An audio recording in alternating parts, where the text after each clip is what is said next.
कार्यपालिका में किसी भी प्रकार के आरक्षण के प्रस्ताव को सब कमेटी में 7 के मुकाबले 8 वोटों से खारिज कर दिया गया। धीरे धीरे सभी ने इस व्यवस्था की अच्छाई और सच्चाई को देखा और 4 नवंबर 1948 को सभा में संविधान का ड्राफ्ट रखते हुए खुद डॉक्टर अंबेडकर ने इस व्यवस्था की हिमायत की। A democratic executive must satisfy 2 conditions. 1, it must be a stable executive. And 2, it must be a responsible executive. Unfortunately, it has not been possible so far to devise a system which can ensure both in equal degree. What the draft constitution proposes is the parliamentary system.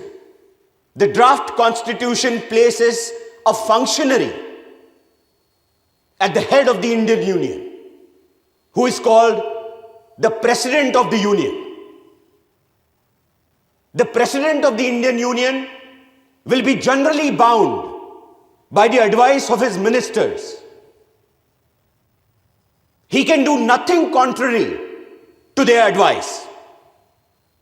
The ministers under the Indian Union are members of Parliament.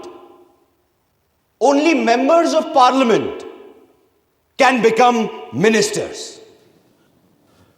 अगर हम अपने यहाँ non parliamentary executive को लेकर आएं तो cabinet के लोग निशा खातिर होकर आराम से अपना काम कर सकेंगे, वरना अपने वजूद के लिए अपने हिमायतियों के रहमो करम पर रहना पड़ता है और इसीलिए पार्लियामेंट्री एग्जीक्यूटिव में सरकार कमजोर पड़ जाती है और वजीरों को अपने फिरके, कौम या जात के हिमायतियों के भरोसे पे कायम रहने पर मजबूर होना पड़ता है। सर,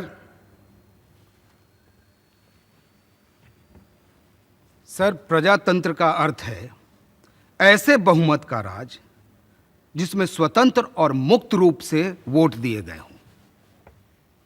पर हमारे देश में ऐसा देखा जाता है कि वोट स्वतंत्र नहीं होते, बल्कि कुछ लोगों के प्रभाव में डाले जाते हैं और जैसे ही वोट प्रभावित हुए प्रजातंत्र समाप्त हो जाता है।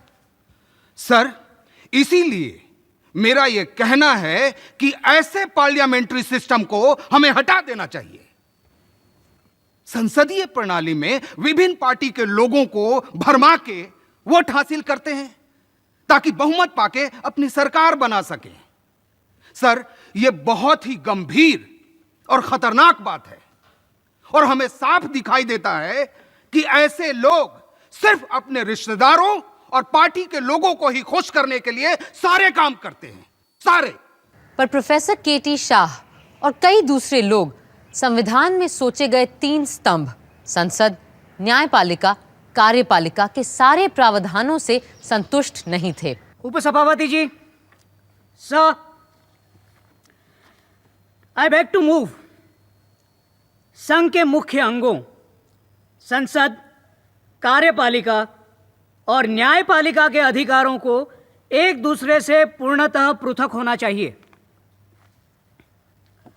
सर, मेरे विचार से ये एक चीज सारी दूसरी बातों से अधिक महत्व की है अगर हमें सिविल लिबर्टीज और रूल ऑफ लॉ को बचाना है। यह बहुत जरूरी है कि न्यायपालिका किसी भी शक और शुबे के दायरे से ऊपर रहे और इसीलिए उसे किसी भी प्रदूषण से बचाना जरूरी है। उम्मीद है मेरी खरी बात किसी को बुरी नहीं लगी होगी। न्यायपालिका को किसी भी राजनीतिक पूर्वाग्रह की छूत से भी बचना होगा और हर राजनीतिक पार्टी में यह बीमारी होती ही है। यही तर्क थोड़ा सा बदलकर संसद और कार्यपालिका पर भी लागू होता है। कार्यपालिका अगर चाहे तो संसद को भ्रष्ट कर सकती है। कार्यपालिका संसद सदस्यों को पोस्ट और मंत्री पद के तोहफे देकर उनके वोट खरीदने की ताकत रखती है।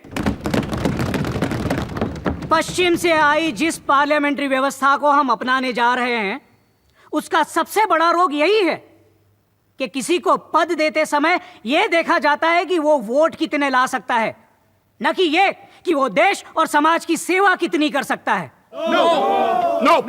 अभी से आने वाले मंत्रियों पे आरोप मत लगाइए। मुझे पता है कि मेरी आवाज यहां नक्कार खाने में तूती की आवाज की तरह है, पर फिर भी मैं अपनी बात आपके सामने रखूंगा और यही कहूंगा कि हम कोई बहुत स्वस्थ परंपरा नहीं डाल रहे हैं।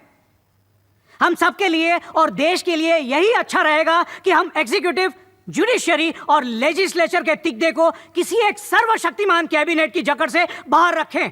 पर दूसरों के ख्याल भी दूसरे थे। Sir, I oppose the new clause.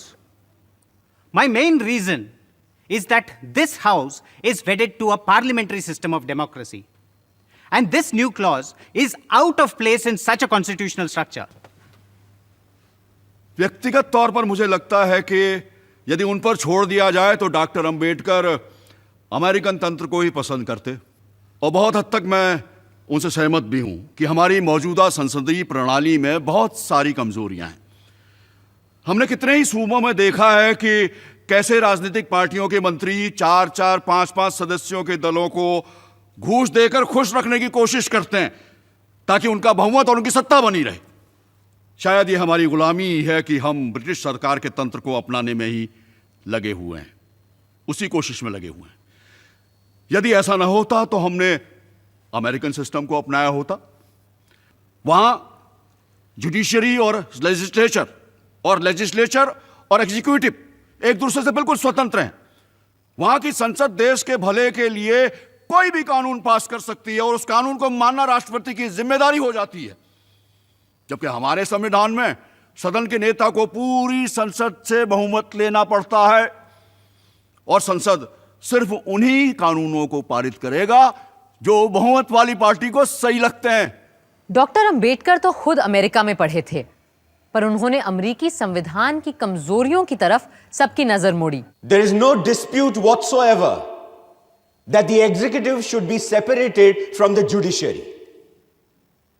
With regard to the separation of the executive from the legislature, it is true that such a separation does exist in the Constitution of the United States. But if my friend Professor Shah had read some of the recent criticisms of that particular provision of the Constitution of the United States, he would have noticed that many Americans themselves were quite dissatisfied with the rigid separation embodied in the American Constitution between the executive and the legislature. Shri KM. Munshi doctor Ambedkar की हिमायत में खड़े हुए। दो कार्यपालिकाओं के बीच, यानी कि एक American model और दूसरे ब्रिटिश मॉडल के बीच चुनाव का सवाल ही कहां उठता है। ब्रिटिश मॉडल को ही सबने चुना है, सबने उसकी तारीफ की है, यहां तक कि खुद अमेरिकन कॉन्स्टिट्यूशनल एक्सपर्ट्स ने भी माना है कि यही कार्य प्रणाली आज के मॉडर्न युग यानी कि आधुनिक समाज के लिए बेहतर है। इसके अलावा हमें यह महत्वपूर्ण बात नहीं भूलनी चाहिए कि पिछले कमोबेश 100 सालों में हिंदुस्तान में हमने ब्रिटिश संविधान के कानून को ही मानकर काम किया है और हमारे कॉन्स्टिट्यूशनल ट्रेडिशंस धीरे धीरे पार्लियामेंट्री ही बन गए। फिर क्यों हम अपने 100 सालों के अनुभव और रवायत को छोड़कर किसी ऐसे कानून को अपनाने की कोशिश करें जो खुद सिर्फ 150 साल पहले बनाया गया था और आज भी जिस पर अमेरिका में भी सवालिया निशान लगते रहते हैं। इसलिए मैं यह दोहराना चाहूंगा कि प्रोफेसर शाह के द्वारा प्रस्तावित स्कीम को ना तो इस हाउस ने माना है, ना कहीं और इसके अच्छे नतीजे निकले, और ऊपर से यह हमारे हिंदुस्तान की परंपरा का हिस्सा है ही नहीं। अतः मैं कहूंगा कि ऐसे अनुमोदन प्रस्ताव को खारिज कर दिया जाए, यही सही होगा। Professor K.T.. शाह के बहुत से और बहुत अच्छे सुझाव थे, जैसे कि हर मंत्री को पढ़ा लिखा होना चाहिए। पर श्री महावीर त्यागी ने तर्क दिया कि अकबर, रंजीत सिंह, शिवाजी में से कोई पढ़ा लिखा तो था नहीं, पर सब बहुत कुशल शासक साबित हुए, तो फिर हमारे मंत्रियों को पढ़ने लिखने की क्या ज़रूरत है। Professor K.T.. शाह ने यह भी कहा कि हर मंत्री को मंत्रिमंडल में आने से पहले अपनी संपत्ति का ब्यौरा देना चाहिए। पर डॉक्टर अंबेडकर बोले कि फिर तो मंत्रिमंडल छोड़ते समय भी ब्यौरा देना पड़ेगा और ये भी बताना पड़ेगा कि अगर संपत्ति में कोई वृद्धि हुई है तो कैसे हुई है, और ये भी तय करना पड़ेगा कि अगर कुछ गड़बड़ का अंदेशा है तो उस मंत्री को क्या सजा देनी चाहिए। उस समय तो ये प्रस्ताव नामंजूर हो गया, पर आज लगता है कि अगर कोई ऐसा प्रावधान होता तो शायद अच्छा होता। पर बात सिर्फ कार्यपालिका की ही नहीं थी। संसद के स्वरूप, अधिकारों, कर्तव्यों, कार्यकाल और नाम तक को लेकर खूब चर्चा हुई। Sir, I beg to move that the legislative power of the Federation shall be vested in the Parliament of the Federation, which shall consist of the President and the National Assembly, comprising two houses, the Council of States and the House of the People. It seems, sir, that it is unnecessary to have this expression, National Assembly, coming between the Parliament and the two houses. It is therefore desirable to omit National Assembly. Sir, मेरा amendment है कि parliament of the federation के लिए हमें Congress of the federation का नाम तय करना चाहिए। सर, जो आज़ादी हमने पाई है वो हमें भारतीय राष्ट्रीय कांग्रेस के परचम तले ही मिली है, और कांग्रेस का नाम हमारे संविधान में भविष्य के लिए अमर हो जाना चाहिए। कुछ अरसे के बाद बेगम साहिबा एजाज रसूल ने भी यही बात सभा के सामने रखी। जनाब सदर साहब, आई बेग टू मूव कि लेजिस्लेचर ऑफ द यूनियन का नाम हमें इंडियन नेशनल कांग्रेस रखना चाहिए, और इसमें एक प्रेसिडेंट हो और 2 सदन हो जिनके नाम हो the Council of States and the House of the People. सूबों की सभा और जनसभा। ये प्रस्ताव रखने वाले सारे सदस्य गैर कांग्रेसी थे, किंतु कांग्रेस के श्री अनंत सयनम अयंगार ने बड़े पते की बात की। Sir, it is the Congress which fought for the freedom of this country. Therefore, these friends, though they are not participants of this organization, nevertheless recommend that it should be associated with the name of the Parliament of the Union. However laudable this may be, it would lead to the accusation that the Congress has established one-party rule in the country, and it has even lent its name to the Parliament of the Union. Sir, if accepted, this may prove to be the death knell of the Congress. It would no longer be able to function as a political party which can fight reactionary parties. These parties which are raising their heads today and are mostly based on caste, community and religion. यूं संसद के 2 सदनों के नाम रखे गए, राज्यसभा यानी council of states और लोकसभा यानी हाउस ऑफ पीपल। इन सदनों की मियाद को लेकर भी कई मत थे। यूनियन कॉन्स्टिट्यूशन कमेटी ने लोकसभा का कार्यकाल सिर्फ 4 साल का रखा था, किंतु पंडित नेहरू और नेताजी सुभाष चंद्र बोस के चहेते आयरिश क्रांतिकारी प्रधानमंत्री एमन डिवलेरा ने कहा कि 4 साल का वक्त चुने गए सांसदों के लिए बहुत कम होता है, क्योंकि पहला साल तो सदन का कामकाज समझने में ही निकल जाता है और आखिरी साल चुनाव की तैयारी में। इसलिए लोकसभा का कार्यकाल कम से कम 5 साल का होना चाहिए। वहीं राज्यसभा के सदस्यों का कार्यकाल 6 वर्ष का रखा गया, जिनमें से हर 2 वर्ष पे सिर्फ 1/3 सदस्य सेवानिवृत्त होते हैं, ताकि ये सदन एक निरंतर धारा के रूप में चलता रहे। कार्यपालिका और विधान मंडलों के बाद आइए नजर डालते हैं तीसरे स्तंभ, न्यायपालिका यानी जुडिशरी पर। मैं जस्टिस वरदाचार्य जी का धन्यवाद करना चाहूँगा। हालांकि वो संविधान सभा के सदस्य भी नहीं हैं, फिर भी उन्होंने सुप्रीम कोर्ट के कॉन्स्टिट्यूशन ऑफ पावर्स को तय करने वाली एडहॉक कमेटी की सदारत स्वीकार करी है, क्योंकि अब आने वाले भविष्य में हमें अपने एक उच्चतम न्यायालय की आवश्यकता पड़ेगी। I will request honourable Shri Varadacharya ji to please take over. Thank you, Mr. Munshi. It is my proud privilege to be working with all of you esteemed members of the Constituent Assembly on the question of creating a new superstructure that we will need now. Fortunately, at the level of lower and higher courts, we have inherited a well-constructed and smoothly functioning sound judicial system from the British. But now, we have to give thought to the establishment of a Supreme Court where the judgments of high courts could be brought to appeal.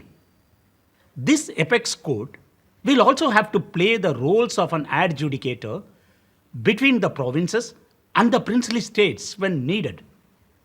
My old friend from Madras High Court, where I served as a judge for some time, Alladi Krishnaswamy Iyer, is here. I know that he has given judicious thought to these issues. Mr. Iyer? Thank you, Your Lordship. Old habits die hard. That is how I have been addressing Sri Vardacharya for many years now. But I also know that we are here precisely to break old habits and make new conventions.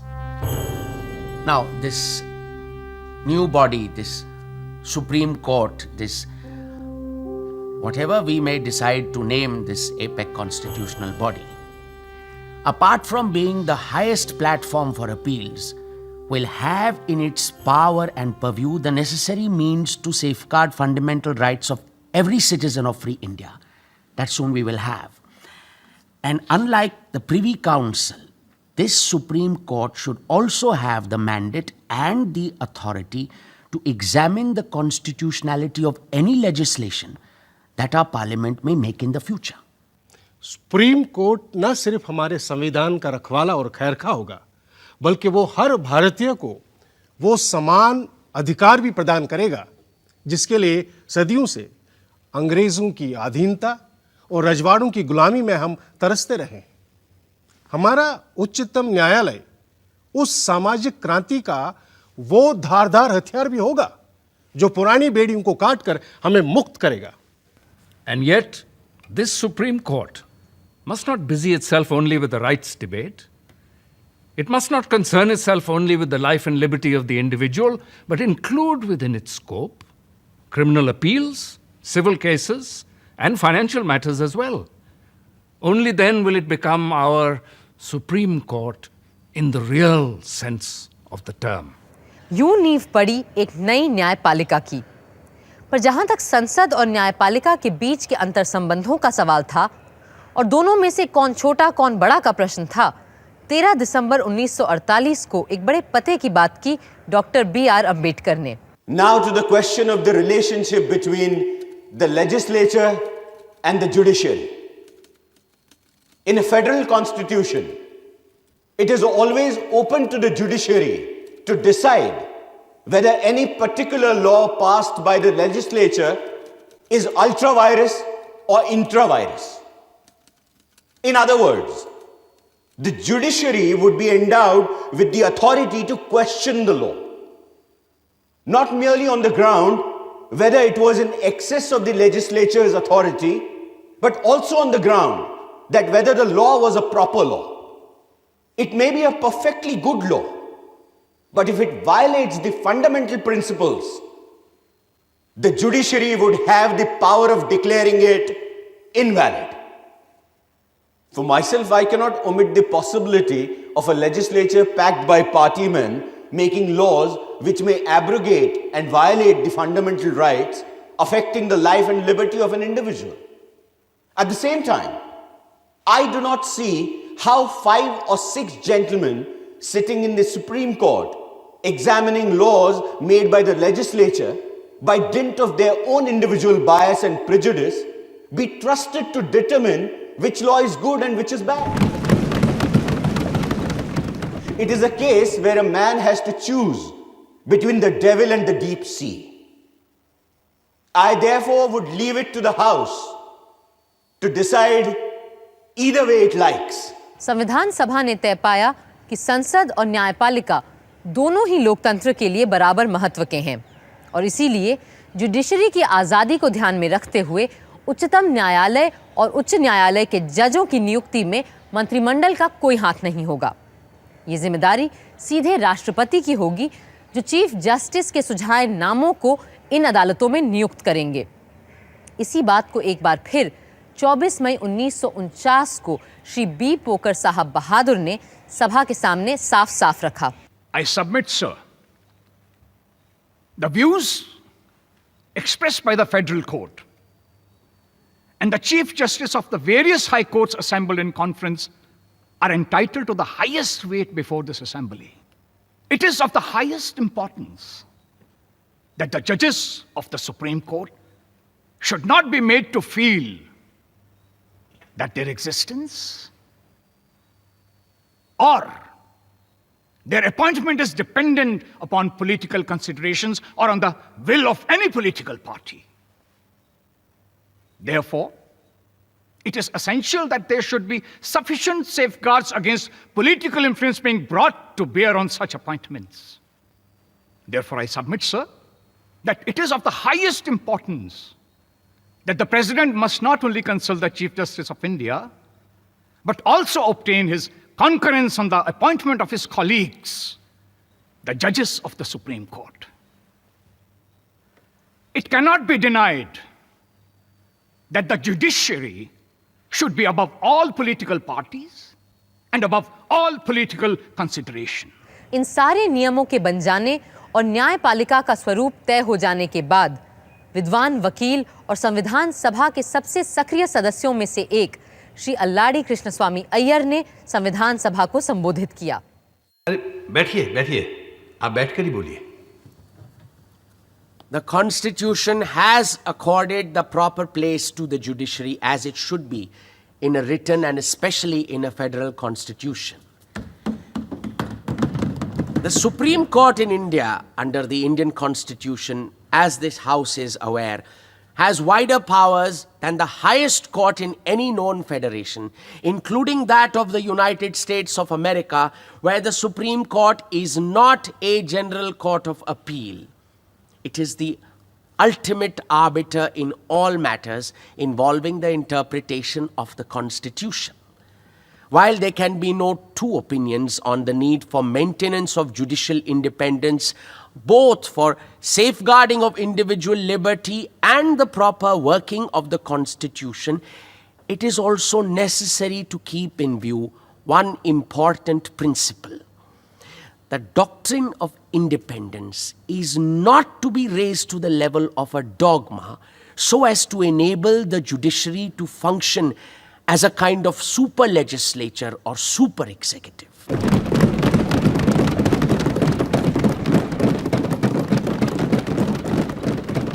Sir,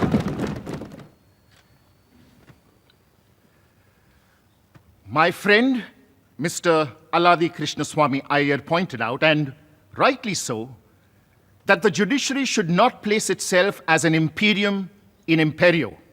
Of course, there is always that danger also.